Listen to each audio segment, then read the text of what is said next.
Hi అండి. ఆరోగ్యానికి ఎంతో మేలు చేసే అరికెలన్నం ఎలా వండాలో చూపిస్తాను. ఫస్ట్ అయితే మనము ఒక గ్లాస్ అరికెలను 8 గంటల పాటు నానబెట్టుకోవాలి. ఒక గ్లాసుకు 6 గ్లాసులు పోసుకుంటే మనకు అన్నంలా తయారవుతుంది. 2 గ్లాసెస్ ఎక్కువ పోసుకుంటే జావలాగా తయారవుతుంది.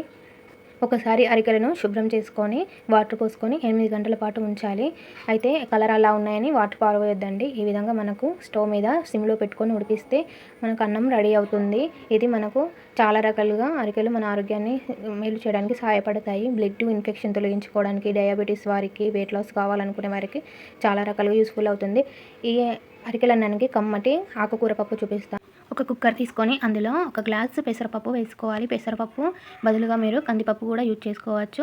నేనైతే గంగవేలు కూర తీసుకున్నాను. గంగవేలు కూర ప్లేస్లో మీరు వేరే ఏ ఆకుకూర అయినా తీసుకోవచ్చు. మనము ఆకుకూర పప్పు వండుకునేటప్పుడు ఎప్పుడైనా పప్పు తక్కువ ఆకుకూర ఎక్కువ తీసుకోవాలి.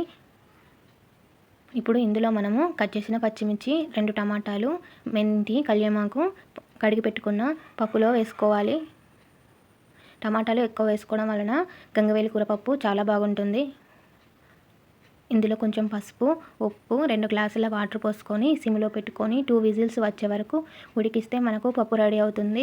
ఈ విధంగా మనం అరికెల అన్నంలో పప్పు వేసుకొని తింటే సేమ్ మనం అన్నం తినేలాగా ఉంటుంది. మనం అన్నం తిన్నట్టు కడుపు కూడా ఫుల్ఫిల్ అవుతుంది. మీరు కూడా తప్పకుండా ట్రై చేయండి. అరికెలు కాకుండా ఇంకా వేరే మిల్లెట్స్ కూడా యూజ్ చేయడం వల్ల మనకు ఎన్నో రకాల వ్యాధుల నుండి మనము మన శరీరాన్ని కాపాడుకోవచ్చు. మీరు కూడా అరికెలన్నం ట్రై చేసి ఎలా వచ్చిందో ట్రై చేసి చెప్పండి. దీనికి మనము బెండకాయ ఫ్రై పప్పుతోటి కూడా అరికెలన్నం తిన్నా చాలా బాగుంటుంది.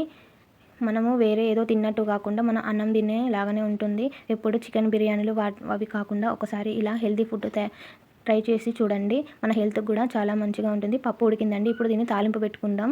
స్టవ్ మీద ఒక గిన్నె పెట్టుకొని అందులో ఆయిల్ పోసి జీలకర్ర, ఆవాలు, మెంతులు వేసి అవి వేగినాక ఎండుమిర్చి, కల్యమాకు రెబ్బలు, పసుపు వేసుకొని మన పప్పులో మంచిగా వేగినాక మన పప్పులో వేసుకొని ఒకసారి కలిపితే మనకు గంగవేలు కూర పప్పు తయారవుతుంది. గంగవేలు కూర పప్పు ఒంటికి చలవ చేస్తుంది. ఎవరైతే వేడి చేస్తుందని బాధపడుతున్నారో ఈ విధంగా గంగవేలు కూర పప్పు తినండి.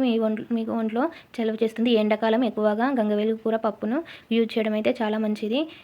మనము వారంలో ఒక 3 టైమ్స్ అన్న ఆకుకూర పప్పు తినాలి. ఇక మనకు అరికెలన్నం తయారైంది. అరికెలన్నంతో పాటు మనం ఆకుకూర పప్పు వేసుకొని తింటే అమృతంలాగా ఉంటుంది. ఒకసారి అయితే ఈ విధంగా ట్రై చేసి చూడండి. మీకే తెలుస్తుంది ఏ విధంగా ఉంటుందో. ఇప్పుడు కానీ మిల్లెట్స్ రైస్ తక్కువ పెట్టుకొని కూర ఎక్కువ వేసుకొని తింటేనే టేస్ట్ బాగుంటుంది.